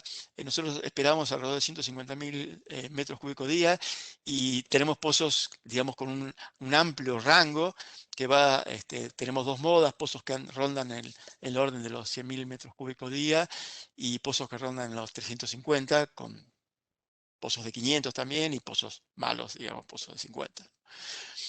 Hoy tenemos alrededor de 4 millones de producción de agrio, algo que realmente en producción no lo esperábamos, y constituye hoy el 85% de la producción del campo. Y las reservas, que eran el orden, digamos, del orden del TCF, son similares a las predichas, no hubo mayores cambios con eso. Creo que es bastante casualidad porque es bastante raro que uno le pegue tanto a las reservas. Y bueno, creo que hice a tiempo. Muchas gracias por su atención. Quiero agradecer nuevamente a todo el grupo de trabajo que se metió, digamos, que se metió en Agrio para trabajar. Son muchísimos. Yo creo que casi nadie en la compañía ha dejado de trabajar en esta unidad. Es bastante interesante y bastante linda, digamos, trabajar en ella. También quiero agradecer a Pampa por dejarme, digamos, presentar este trabajo y este descubrimiento que bueno, hoy está explotando bastante bien. Aquí termino y bueno, atento a las preguntas que quieran tener.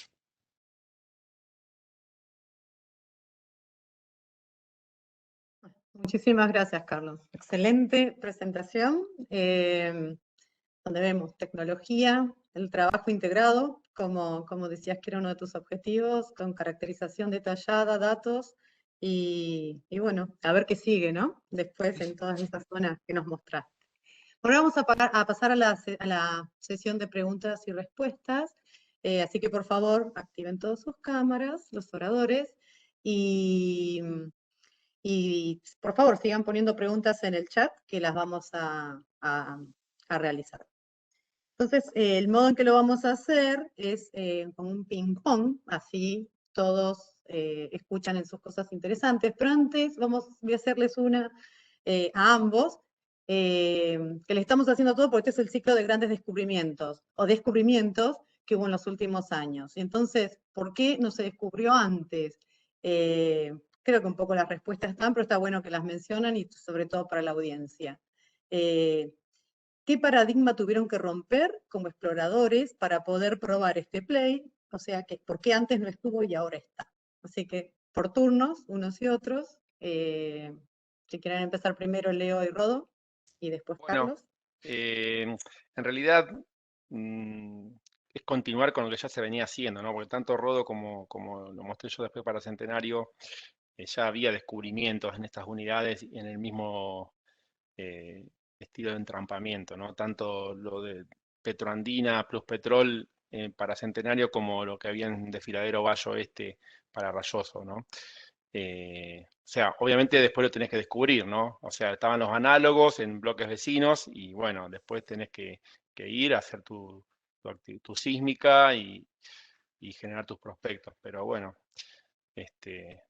Sí, más bien- en particular creo que uno de los cambios es cuando a partir de los 90 prueban que la secundaria aumentaba mucho la recuperación. Creo que eso es un cambio importante porque se ve que empieza a ser rentable, ¿no? Y lo otro que creo que es importante es que son trampas bastante sutiles, ¿no? Y difíciles de ver. El caso de tener los análogos y los yacimientos cercanos era lo más claro, pero si uno hubiese agarrado esa zona al principio sin nada cerca, la verdad que es algo muy difícil de ver y creo que eso es lo que hace que recién en los últimos años, o los últimos 20 años, 30 años estuvieran en desarrollo, ¿no? Cosas que fueron pasadas por arriba, pues fueron atravesadas las unidades y como están subpresionadas, creo que pueden ser parte de las... Están subpresionadas con una imagen sísmica que es muy sutil, muy difícil de ver por ahí. Creo que todo contribuye a eso. Perfecto. Carlos. Bueno, creo que es bastante claro que tiene mucho que ver con la tecnología. Claramente, digamos, ya me voy demasiado atrás, digamos, la presencia del gas en la matriz energética argentina ya tiene varias décadas, muchísimas décadas, eso no sería lo más importante, pero sí el cambio tecnológico y la visión de, digamos, las estimulaciones y la forma de trabajar en un campo, digamos, la forma de acotar precios y lograr objetivos. En el caso de Mangrullo, veníamos de tener una respuesta parecida con algo que ya está descubierto, que era Murichinco. Murichinco había estado parado durante mucho tiempo con una producción, a mí me tocó arrancar con unas estimulaciones bastante livianas, bastante tibias, digamos, que no lograban hacer económicos o hacer, digamos, algo interesante el proyecto Murichinco. Y justo en ese entonces, en ese momento, empiezan a progresar, digamos, empieza a progresar el conocimiento, se da al mismo tiempo el desarrollo, digamos, los estudios en Río Neuquén, que planteaban un reservorio diferente, pero las estimulaciones también eran grandes, eran importantes, y acá pasamos de estimulaciones de 500 bolsas a miles de bolsas. Eso es muy importante. El otro cambio es sacar de la cabeza a veces el concepto que se tiene guardado, me ha pasado a mí mismo, digamos, ¿no? De decir, no, bueno, es digamos, los estratos superiores, qué sé yo, como en la cuyana, digamos, terciario indiferenciado, que sí, siempre tiene rastros, nunca produce nada, como algo que carece de importancia, ¿no? Eso y, bueno, tratar de encontrar la vuelta a fenómenos, en este caso petrofísicos o cosas de conocimiento que, digamos, no es que uno va a poner eso ahí, sino eso ya está.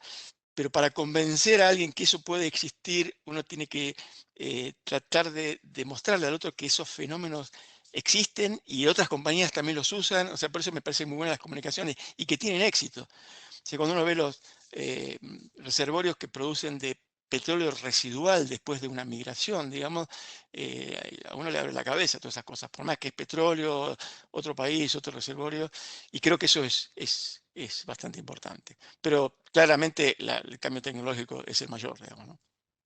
Sí, bueno, también coincidió un poco las grandes fracturas con todo el desarrollo del shale, donde se cambió Sí. totalmente la forma de estimulación, ¿no? Y lo otro que me queda como mensaje es, lo mismo siempre hay alguien que tiene que ser el primero en probar algo, después todos los demás usamos los análogos. Ojalá todos tengamos el valor de enfrentar ese riesgo y poder ser el primero en probar un concepto, y no ir a las catedrales o a los gigantes, sino a cosas más pequeñas o modestas que en realidad resultan súper productivos. Bueno, acá tenemos otra pregunta para Leo y Rodo, de parte de Patricio. ¿Cómo solucionaron los problemas de estáticas en la sísmica debido a los basaltos en superficie para poder obtener mapas estructurales confiables? Bueno, no somos geofísicos de procesamiento, pero en realidad el espesor de basalto no es tan alto como para empeorar mucho la imagen. O sea, se nota en la zona sur de Chachahuén Sur del Sísmica 3D, donde aumenta el espesor de basalto, ahí sí la imagen sísmica empeora. Pero no te puedo dar una respuesta porque tendría que hablar con la gente de procesamiento de IPF, que es la responsable de eso, ¿no? Pero es cierto que donde el espesor, como pasa en todos los lugares, en Volcán Aucamahuida, en varios campos que operamos, en la presencia de basalto superficial le empeora la imagen, ¿no? Pero para lo que es tanto Cerro Morado Este, como habrás visto en las imágenes, como en Chachahuén Sur, que mostró Rodolfo, la imagen sísmica es muy buena. O sea, en la 3D comparado con Rodo mostró incluso una comparación entre una 2D vieja y la 3D, y era el día y la noche prácticamente. No sé si La querés ampliar, tecnología. Rodo. Sí. Sí, no, creo que la diferencia fuerte está en la 3D y la 2D, ¿no? Es impresionante la diferencia de la calidad, pero la parte, como decís vos, de la influencia de cómo sortearon la influencia del basalto y eso, no, la verdad que yo no conozco esa parte, o sea, no sé cuál fue toda la Procesamiento. secuencia, ¿no? que hicieron. Ujú. Tema para averiguar. Mm. Bueno, muchas gracias. Carlos. Pablo Giampaoli pregunta, ¿se observa algún control mecánico de la estratigrafía en el desarrollo del retrocorrimiento? ¿Me repite la pregunta? ¿La repito? ¿La repito? Sí, si hay un control mecánico. De la estratigrafía en el desarrollo del retrocorrimiento. Si la estratigrafía, digamos, genera algún... Mira, no. Hay un corrimiento fuera de secuencia que realmente no se sale del bloque, no tenemos forma de verlo. Y no, la verdad que no se lo ve, al menos, no se lo ve. Está muy... no, corta muy bien, se ve en superficie el corrimiento y no se ve que tenga la estratigrafía que lo controle realmente. No ese. El superior sí está rampeando sobre Auquilco y corta Vaca Muerta, pero termina perdiéndose en Mulichinco y con un punto ciego, y de ahí nace unos retrocorrimientos que son los que recién son los que cortan, digamos, Mulichinco y Agrio en posiciones más someras. No veo ningún control mecánico. Bueno, No evidente. entonces, gracias. Rodo y Leo. Alfredo Di Salvo pregunta, ¿no parece haber control estructural, ya que no solo producen los espolones? Y además, ¿no es el mismo yacimiento que Jahuel Casa de Piedra Sur? Sí, Sí, por ahí hay que diferenciar de lo que es Rayoso y Centenario, ¿no? sí, sí. Leo, en particular Sí, en Rayoso sí entiendo se que ve Alfredo control. se refiere a Cerro Ah, Morado Oeste, ¿no? Porque mm, es verdad que del otro lado del límite entre los bloques Jahuel Casa de Piedra produce de Centenario Superior también. Sí, es probable que sea una continuidad. No tengo bien los detalles, pero sí, es el mismo play, están uno del otro lado del límite, así que pero se sí, podría decir que sí hay una continuidad. hay un Pero control de facies, yo creo ¿no? que También. sí.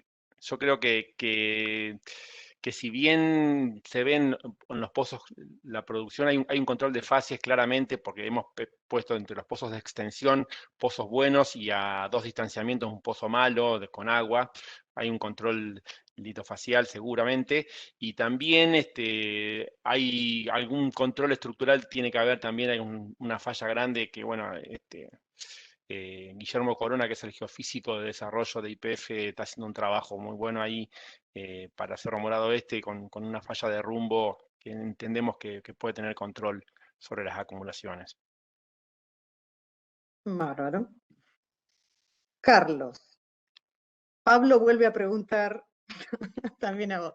¿El sello lateral por falla es por yuxtaposición o la zona de falla actúa como sello en sí misma?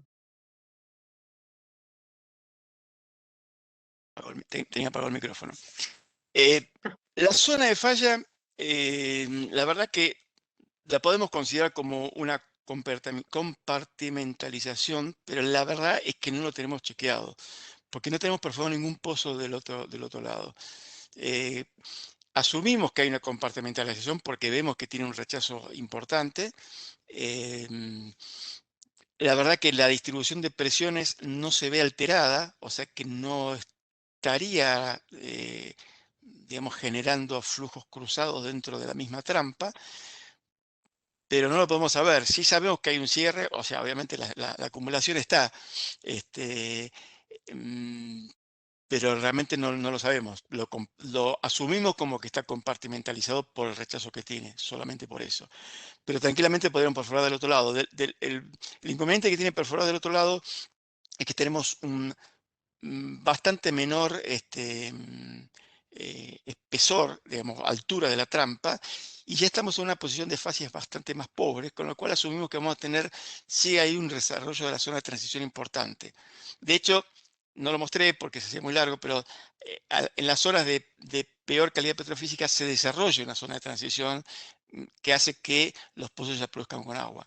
Entonces, eso va atentando contra el desarrollo de reservas hacia esos lugares. O sea que la respuesta es, no lo sabemos. No lo sabe. Hay que ir a perforar. Sí. Bueno, muchas gracias. Leo y Rodo. Eugenia Novara pregunta. Consulta sobre Cerro Morado Este. ¿Sacaron coronas en alguno de los pozos? ¿Vieron algún indicio de acción marina en el centenario superior? Sí, sacamos, el equipo de desarrollo sacó en 3 pozos de delineación, sacaron 3 coronas, no recuerdo si de 9 o de 18 metros, y sí hay acción marina, claramente es un sistema mixto que hay acción marina también. Bueno. Entonces tenemos acá para Carlos. Tenemos de Carlos Machelari. ¿Cómo completan los pozos de agrio? ¿El gas tiene algún porcentaje de CO2? No, el gas no hay CO2 en el campo, por suerte. Y las terminaciones son, como comenté ahí en la presentación, son con fracturas hidráulicas sucesivas, digamos, todos en conjunto. Por supuesto, los primeros pozos hacíamos el testeo de cada una de las secuencias, lo cual encarece mucho los costos, pero bueno, era para tener los datos y poder después mejorar el modelo, digamos, para poder desarrollarlo. Pero digamos, al final terminamos haciendo una sola carrera de fracturas. Dicho sea de paso, con este paro tuvimos una fractura 22 días abajo con el fluido. Y luego se hace la limpieza. Es energizado para poder sacarlo, porque como tiene presión normal, no es fácil arrancar el pozo. En el primer pozo que perforamos, en alguna secuencia hasta dudábamos si iba a ser productivo o no, porque digamos, el agua ahoga muy fácilmente el gas. Entonces, digamos, son pozos que hay que cuidarlos mucho. Son muy buenos productores, pero hay que cuidarlos mucho. Y respecto a las estimulaciones, como vimos que tenían una producción realmente muy buena, como dije, algunos pozos llegan a, digamos, el orden de las centenas de milímetros cúbicos, decidimos en algunas secuencias no fracturarlas.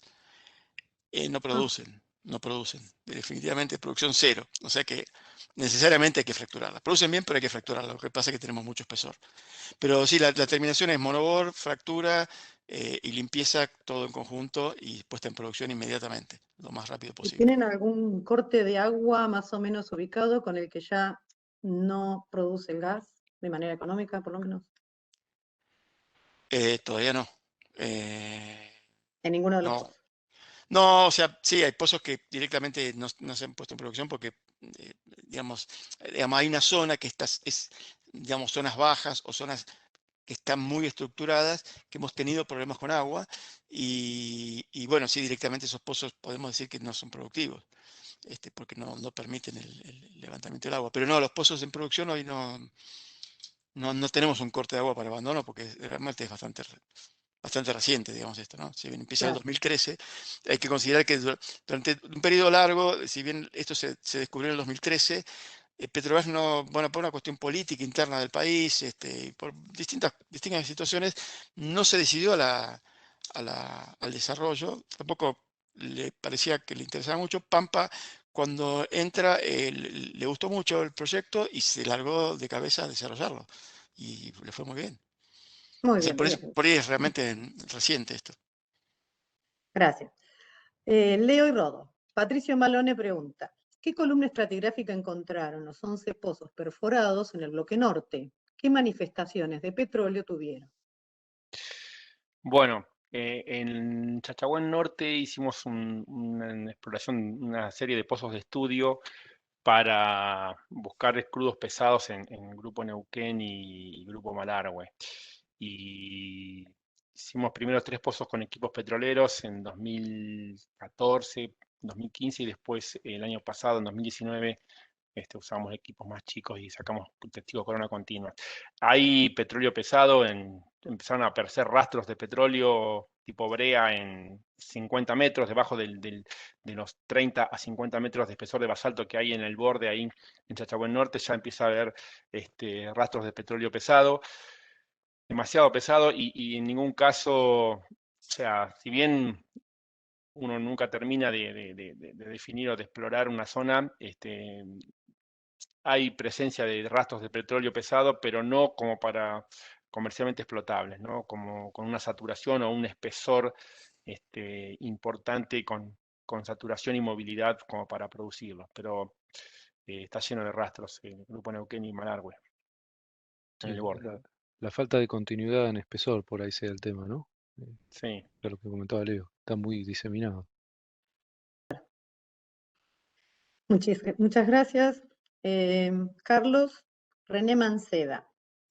Carlos, felicitaciones por la presentación. Me llama la atención que mencionás que el dorso de los chihuidos se levanta alrededor de los 20 millones de años. Sin embargo, en el análisis estructural de esta estructura, Marchal et al. 2021, muestra un paleoalto para los tiempos de la formación Tordillo. Lo comento para tener en cuenta este movimiento y ajustar la evolución de la zona de Mangrullo. Sí, ya lo hemos charlado con René también esto. En los trabajos de vaca muerta siempre se genera, Fabián particularmente habla del protodorso. Yo a lo que me refiero es que digamos, estas estructuras probablemente hayan venido creciendo de antes, pero para mí digamos, realmente el cambio de pendiente global que tenemos en toda la cuenca lo estoy ubicando en esa posición. O sea, previo durante la etapa de flexura, digamos, puede haber estado levantándose, pero siempre en una posición como, digamos, relativamente baja, a eso me refiero. Entonces, recién para poder tener, digamos,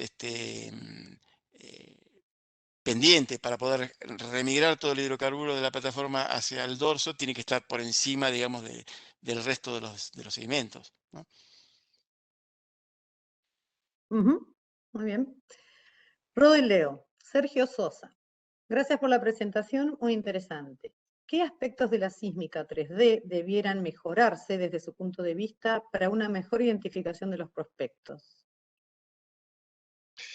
Bueno, arranco yo, Rodo, después si querés agregar. Sí. Creo que yo alcancé a escribir algo, ahí también tengo la opción de escribir la respuesta. La sísmica 3D en general es buena. pero si querés aumentar la definición, se me ocurre que deberías hacer, no soy, ya lo repito, geofísico de adquisición, ¿no? Pero bueno, hacer bienes más chicos y bueno, y te incrementa el costo de la sísmica también. Entonces siempre se opta por una solución intermedia que tenga buena resolución para lo que buscas, pero bueno, siempre se puede mejorar, pero hay que balancear entre costo-beneficio, ¿no? También. Y después hemos hecho inversiones acústicas también que por ahí ayudan al seguimiento. Pero bueno, no se me ocurre alguna otra cosa. Vos, Rodo, no sé qué me No, yo decís. el comentario que iba a hacer en línea con lo que decía Leo es que yo creo que ya el tema de contar con la sísmica 3D fue la gran diferencia. Eh, por ahí sí mencionamos el tema de la presencia de basaltos, pero la diferencia entre la 2D y la 3D que hay es notable y permitió identificar un montón de otras truncaciones y, por ejemplo, este ciclo 2, que es el principal, que es el nombre informal que se le daba a ese paquete arenoso, que se veía truncando, digamos, los demás ciclos no se veían con esa claridad. Creo que la sísmica te ayuda en eso y en la definición de un montón de otros prospectos, digamos, que surgieron una vez que se había adquirido la 3D. Así que un poco con lo que decía Leo, ¿no? La sísmica tiene cierta, tiene su buena calidad, digamos, a pesar de la presencia de los basaltos, ¿no? Así Por que por ahí suerte. un poco esa es la respuesta, es que digamos la 3D que hay fue de gran utilidad y marcó Perfecto. una diferencia. Siempre. Por suerte la tecnología nos ayuda a encontrar Mm. más cosas cuando las grandes ya están descubiertas, ¿no? O las fáciles. Sí. Carlos, Sebastián Galeazzi. Muy linda presentación, felicitaciones por el descubrimiento. Respecto a la trampa en Mangrullo Pilmatué, el sello lateral estratigráfico norte sería un cambio de fases a lo largo del rumbo deposicional. ¿Qué chances hay que esos cambios de fases laterales se superpongan en las 6 secuencias verticalmente en la misma zona? O quizás se extiende lateralmente hacia Guadapichana. ¿No será una trampa diagenética por preservación de la porosidad en el paleocierre en 4 direcciones que mostraste? ¡Pum! Pam, pam. Sebastián, escribió un tomo completo. Eh, Una hora. sí, mira, En 2 minutos. me mostré ahí un gráfico donde se ve digamos, justamente algo que a Sebastián le interesa, que es digamos, ese cierre general de toda la secuencia dentro de la Guada Pichana. Sí, o sea, no creo que sea únicamente, o sea, si bien es importante esa preservación de genética en esa migración inicial de hidrocarburo líquido, digamos, esto le da un plus importante en lo que es el valor de la producción. Pero también tenemos gas fuera de esa zona, o sea, hacia el norte también hay gas, si bien no con producciones tan altas. O sea que sí es importante esa zona preservada, pero no es condicionante. Ahora, que tener las 6 secuencias verticalmente cerradas, y no, la verdad que yo creo que es bastante difícil y seguramente un efecto diagenético debe ser importante. Ya vimos que en todo el dorso para Molichinco, digamos, también lo vemos, el efecto diagenético de ese soterramiento que tuvo tan importante es fuerte. Ahora, digamos, el dorso es tan ancho, digamos, que yo creo que aunque no coincidan los cierres, de hecho en el Mangrullo se ve que no coinciden los cierres estratigráficos, por lo menos cuando lo vemos hacia el oeste, ¿no? Vemos que las secuencias intermedias persisten aún muy cercano a la zona de los afloramientos. O sea, tenemos arena metido entre fases, digamos, bastante distales. Al ser tan ancho el dorso, creo que no arruinaría una trampa si lo hubiera. Me parece que sigue siendo interesante. Yo sé que en Agua de Pichana igual ven el paleocontacto, hay un movimiento, lo estamos estudiando también en Sierra Chata, es un poquito más complejo. En el Mangrullo, obviamente, esa inversión inicial es un plus, digamos, muy bueno. Pero me parece que sí que hay una combinación ahí de diagenética y de desarrollo de fases. Lamentablemente, bueno, ustedes lo saben mejor que yo, hacia el oeste no hay casi datos, no hay casi pozos dando vuelta, así que no tenemos mucha información al respecto.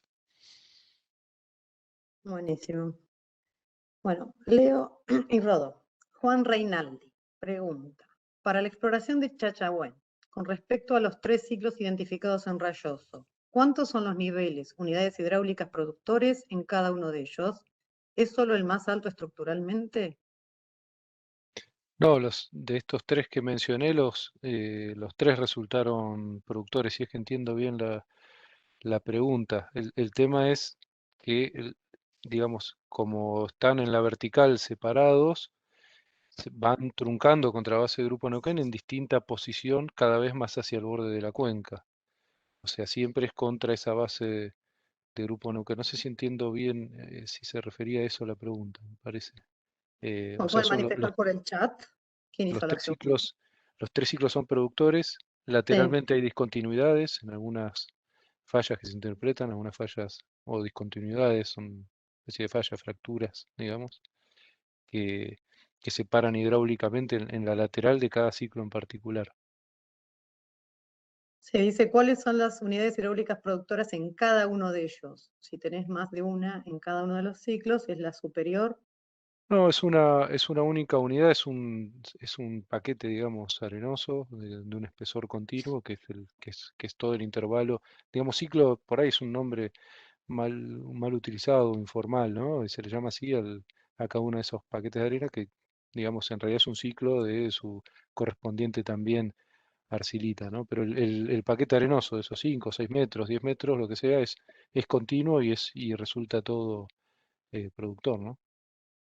Aprovecho para preguntar, ya que estamos con Rayoso, vos comentaste que están subpresionados. Entonces, el tema de la optimización es con Sí, inyección de agua. sí, yo no lo mencioné. Mm, Al poco tiempo de que se inició la producción, se inició la inyección secundaria. Se reconvirtieron algunos pozos al principio, algunos pozos productores se reconvirtieron en inyectores, y después hubo una campaña de inyección secundaria, una campaña de perforación de pozos inyectores muy fuertes, y es muy dependiente de la secundaria. Lo que se sabe de Rayoso, de la experiencia, es que en este tipo de reservorios lo que conviene es iniciar, junto con el inicio del desarrollo del campo, iniciar lo antes posible la secundaria, y no como en otros tipos de campos donde es un proceso que viene mucho después, ¿no? Porque eso, digamos, la secundaria es el plus que le da esa diferencia acumulada a los pozos, ¿no? Le está dando la energía que no tiene, que ha perdido naturalmente. sí, sí, totalmente. Así que sí, se inició al poco tiempo, digamos, del desarrollo del campo. Yo por ahí en la velocidad de No, los lo turnos mencionaste, no lo pero comenté. imaginé, pero está bueno que Sí, fue quede la claro. gran diferencia en su momento, y a partir de ese momento se empezó a ver todos los campos. Y en cuanto perforamos en Chachahuén, se vio que esa presión de 37 kilos era coincidente con la que se había visto en otras zonas en profundidades similares, ¿no? Así que automáticamente al inicio del desarrollo se comenzó con la Perfecto. secundaria. Sí. Carlos. Mario Outon pregunta, de la distribución de gas de los pozos, ¿todos son estimulados? Sí, sí, justamente comenté Lo habías que mencionado. Sí. había mencionado que dudamos en algún momento y sí, necesariamente tienen que estar estimulados, no hay vuelta que darle. Buenísimo. A ver, los chicos. Oscar Mancilla, para Leo y Rodo. Muy buena presentación, sorprendentes resultados. Quisiera saber a qué sector de la original área exploratoria CNQ23 o ELEN corresponde el área Chachahuén. En el 93 YPF ingresó a esa área luego de las tratativas realizadas ante la Secretaría de Energía en 1992, que incorporó otras 3. Los estudios regionales realizados en Mendoza nos indicaban que la cuenca se extendía más al este de lo que se pensaba. ¿Tienen algo para comentar? Sí, la leí a la pregunta y le respondí a Oscar. No sé cuál era el CNQ23, la verdad lo lamento. CNQs eran los bloques de Neuquén provincia, me parece, y los de Sí, Mendoza se llamaban CN. Pero el área bueno, es muy Puelén, probable que parte de Polén haya agarrado Chachahuén. sí, Puelén está un poquito más al este, creo, por lo menos el nombre actual, en lo que es La Pampa. El bloque Chachahuén corta justo contra el límite, ¿no? Entre Mendoza y La Pampa. Sí, tal vez esté más Así al que este Polén. Bueno, Pero sí, hay varios informes. Yo no recuerdo, pues fue hace bastante tiempo ya, pero recuerdo haber visto esos informes de CNQ 23 y bueno, se hacía referencia a todo, o sea, la idea ya estaba, ¿no? De estos adelgazamientos y las truncaciones y encontrar esas acumulaciones, ¿no? Los primeros pozos de Jahuel Casapiedra son de, creo, principios de los 80, si no me equivoco. buenísimo. Bueno, Carlos. Oscar Arispe dice, ¿los pozos son verticales o horizontales? ¿Han visto interferencia de producción entre los pozos? Los Em, pozos son verticales, todos son verticales. Tenemos proyectos a futuro de algunas zonas, digamos, cercanas al río, debido a que va a haber una represa, digamos, de hacerlos, digamos, con alto ángulo, pero no por un tema mayor de productividad, si bien supuestamente serían más productivos. No, son todos verticales. Y la segunda parte de la pregunta no me acuerdo qué era. Si habían visto interferencia de producción Ah, entre los pozos. no interferencia, pero todavía no. Sí, hay algo de, digamos, en la perforación de pozos infill vemos el grado de presión menor a la estimada. Tenemos un caso de un pozo en el cual perforamos justamente el pozo, el descubridor, que no fue completado en la secuencia inferior. Luego con el desarrollo nos dimos cuenta que la secuencia inferior era la que mayor presión tenía y una alta productividad, así que se perforó un pozo exactamente al lado para producir esa, y aprovechamos a medir las presiones, y la verdad que son más altas de las estimadas. O sea, siempre son buenas las sorpresas. En general, en los yacimientos gasíferos, eh, o los geólogos somos bastante conservadores, pero siempre le erramos por menos, ¿no? Bueno, mejor, siempre sale mejor. Sí. Bueno, les voy a hacer una pregunta más a cada uno porque en realidad tenemos muchas más preguntas, pero nuestros estimados colegas y magos de APG tienen que ir a su casa. Así que vamos con Leo y Rodo. ¿Qué otras unidades fueron exploradas y evaluadas en el permiso exploratorio Chachahue? Bueno, sí, en algunos de los pozos o sea, en Chachahuén Sur, cuando perforamos los pozos exploratorios a Rayoso, en algunos fuimos hasta Choiyoy o incluso atravesando a Tordillo. Y en Cerro Morado Oeste también, y por fuera también. Hemos investigado Loma Montosa, Tordillo, en algunos de los casos, en la mayoría de los casos, con rastros de petróleo, Loma Montosa y Tordillo, pero sin buen reservorio, o sea, sin entrada. Y sí, también tenemos un pozo con un ensayo de gas combustible en Tordillo, también ahí en Chachahuén Sur. Este, Tengo que hacer masivas, fracturas masivas también. Aplicar shale. sí, hubo también alguna idea de ver Mulichinco fracturado, algún que otro pozo, ¿no? Como los fracturados siempre con resultados complicados de interpretar, no muy claros. Creo que el otro, fuera de lo que es Centenario y Rayoso, lo más interesante es el borde de Cuenca, ¿no? El borde propiamente dicho, el, digo, el grupo Neuquén y Malargüe.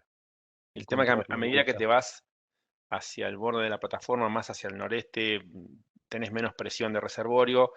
Entonces, Sí. bueno, no, los punzados quedaban sin entrada. En algunos casos que veíamos potencial de petróleo o de gas, y punzábamos y eran sin entrada, ¿no? Ujú. Pero Pasa bueno, un hay que poco eso. seguir buscando, hay que ver en qué zona Sí. es, en dónde está, el tema de la presencia del basalto arriba, por ahí que complica. Pero bueno, ahí es muy extenso todo el borde, así que creo que está todavía esa oportunidad, hay que encontrar la vuelta nomás, Buscar modelos, análogos, tecnología, tal cual. Sí. enfoque multidisciplinario, tal cual. Bueno, Carlos, última pregunta. ¿Es replicable el modelo de Mangrullo en otras zonas del dorso? Sí, yo creo que sí. O sea, el modelo de migración y remigración, o sea, atendiendo a la paleoestructura, digamos, desde la discordancia de cero mañana para adelante, lo estamos haciendo ahora, digamos, estamos tratando de buscar eso. De hecho, ese modelo que planteó, no me acuerdo el apellido, Natalia, pero no me acuerdo el apellido porque es muy raro, de Total, cuando publicó su modelo de acumulación en Mulichinco, o sea, una remigración, este, que genera el llenado de las trampas del dorso. El tema de encontrar una segunda remigración, ese segundo cambio en agrio que daría ese plus adicional, sí, definitivamente. De hecho, lo estamos haciendo. Estamos tratando de replicar con ese modelo en otros lugares. Nos tenemos la charla para la próxima webinar. Buenísimo. Otro descubrimiento. Bueno, muchísimas gracias a los oradores. Estamos llegando ya al final de la sesión. Les quiero agradecer una vez más la excelente predisposición, energía y sabiduría y la calidad de las presentaciones. Y la verdad resaltan el valor de desafiar prejuicios, preconceptos, utilizar análogos, tener la cabeza abierta y aprovechar la innovación tecnológica. Quiero agradecer también al IAPG y a mis compañeros de equipo de la comisión que trabajaron para que podamos tener este evento hoy, y darles las gracias a toda la audiencia que se hayan unido a este evento y que participan con las preguntas y comentarios a través del chat, y es la razón por la que estamos haciendo estas webinars. Les comento que la próxima sesión del ciclo de conferencias es el jueves que viene, 5 de mayo, y el tema es el que están viendo en la pantalla, que es con el ciclo de microsísmica.